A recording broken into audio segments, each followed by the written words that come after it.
Welcome to political comment by Abhinav Bharat. ప్రాణాలకు తెగించి ప్రత్యేక రాష్ట్ర సాధన కోసం పోరాడిన నాయకుడు, అసాధ్యం అనుకున్న దాన్ని సుసాధ్యం చేసి చూపించిన సాధకుడు, తెలంగాణ రాష్ట్ర అవతరణ నుంచి 10 ఏళ్లు తిరుగు లేకుండా పరిపాలించిన ముఖ్యమంత్రి, ఇక్కడి ప్రజలతో ఏకంగా తెలంగాణ జాతిపిత అనిపించుకున్న పాలకుడు, 10 నెలలుగా ప్రజలకు ముఖం చూపించకుండా ఫామ్ హౌస్కే పరిమితమయ్యారు. ఒక్క ఓటమి ఆయన్ను కొంగదీసిందా? లిక్కర్ స్కామ్లో బిడ్డ అరెస్టు మానసికంగా దెబ్బతీసిందా? లేక కావాలనే ప్రజలు తన రాకను కోరుకునే రోజు కోసమే ఒక ప్లాన్ ప్రకారం అదును కోసం ఎదురు చూస్తున్నారా? సొంత పార్టీలోనే కాదు, ఇప్పుడు తెలంగాణను పాలిస్తున్న కాంగ్రెస్లో కూడా ఇవే ప్రశ్నలు తిరుగుతున్నాయి. కేసీఆర్కు ఏమైంది? ఇదే ఇవాల్టి మన పొలిటికల్ కామెంట్.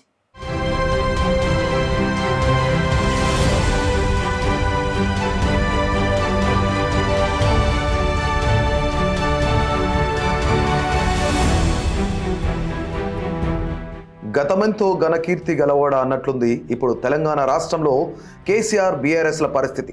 10 ఏళ్లు ఏకఛత్రాధిపత్యంగా రాష్ట్రాన్ని పాలించిన పార్టీ, ఆ పార్టీని నడిపించిన నాయకుడు గత కొంతకాలంగా ప్రజల్లో లేడు. తనను గెలిపించిన నియోజకవర్గానికి దూరమై, తన ఉనికిని కోరుతున్న ప్రజలకు కూడా దూరమై అజ్ఞాతవాసం గడుపుతున్నారు. కేసీఆర్ రావాలని, ఆయన సలహాలు తమకు కావాలని సీఎం రేవంత్ రెడ్డి ఎన్ని విధాలుగా గిచ్చే ప్రయత్నం చేసినా, ఎంత రెచ్చగొట్టే వ్యాఖ్యలు చేసినా ఆయన మాత్రం ఇసుమంతా కూడా టెంప్ట్ అవ్వలేదు. అన్నింటికీ తన కొడుకు, పార్టీ వర్కింగ్ ప్రెసిడెంట్ కేటీఆర్నే ముందు నిలబెట్టి పోరాటం సాగిస్తున్నారు. కేసీఆర్ ఇలా చేయడానికి కారణాలేంటి అనే ప్రశ్నకు అనేక ప్రశ్నలు సమాధానాలుగా వినిపిస్తున్నాయి.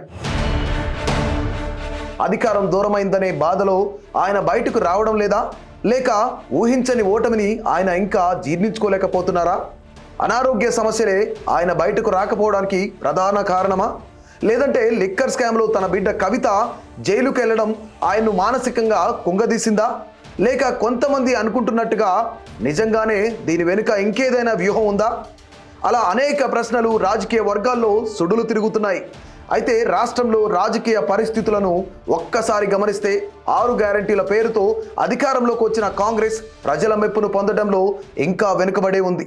అధికారంలోకి వచ్చి ఏడాది కావస్తున్నా వాళ్ళు చెప్పిన 6 గ్యారంటీలు ఇంకా అమలు చేయకపోవడం ఒక పక్క, హైడ్రా పేరిట జంట నగరాల్లో జరుగుతున్న కూల్చివేతలు, అలాగే మోసీ ప్రక్షాళన పేరుతో భారీగా ప్రజల నివాసాలను తొలగించే ప్రక్రియ మరోపక్క ప్రభుత్వంలో ఉన్న కాంగ్రెస్ను ఉక్కిరిబిక్కిరి చేస్తున్నాయి.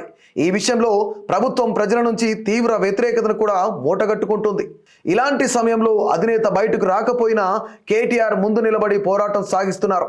ఈ నేపథ్యంలో కేటీఆర్ను నిలువరిస్తే తప్ప ప్రతిపక్షం దూకుడుకు కళ్యం వేయలేమని భావిస్తున్న రేవంత్ సర్కార్ అతని అరెస్టుకు రంగం సిద్ధం చేస్తున్నట్టు వార్తలు వస్తున్నాయి. అయినా సరే తాను అరెస్టుకు సిద్ధమని ప్రకటిస్తూ కేటీఆర్ మరింత దూసుకుపోతున్నారు. మరోపక్క బెయిల్ మీద బయటకు వచ్చిన కవిత తనకు జరిగిన అన్యాయంపై తిరుగుబాటు చేస్తానని, ప్రజల్లోకి వెళ్లి తనపై జరిగిన కుట్రను చెబుతానని శపథం చేసినా ఇప్పటి వరకు మళ్లీ కనిపించలేదు.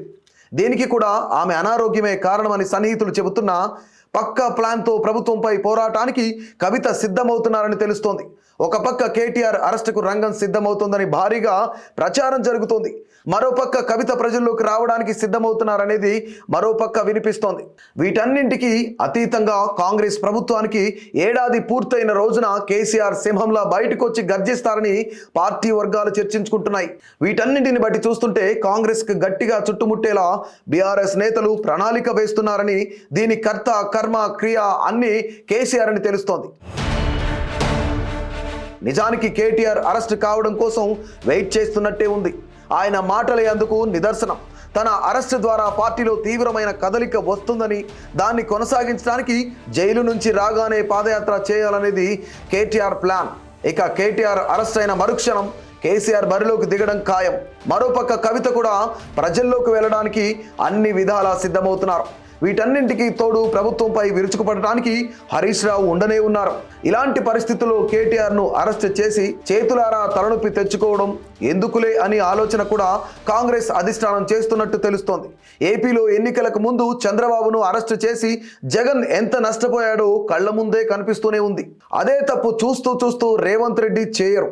ఒకవేళ చేద్దామనుకున్న గత అనుభవాల దృష్ట్యా కాంగ్రెస్ హైకమాండ్ అందుకు ఒప్పుకోకపోవచ్చు. వీటన్నింటిని బట్టి చూస్తే బీఆర్ఎస్ కంటే కాంగ్రెస్ ముందు ఎక్కువ సవాళ్లు ఉన్నట్టుగా స్పష్టమవుతోంది. ప్రభుత్వ వ్యతిరేకతను ఏ క్షణమైనా ఓటుగా మలుచుకోగల శక్తి కేసీఆర్కు నాలుక మీదే ఉంది.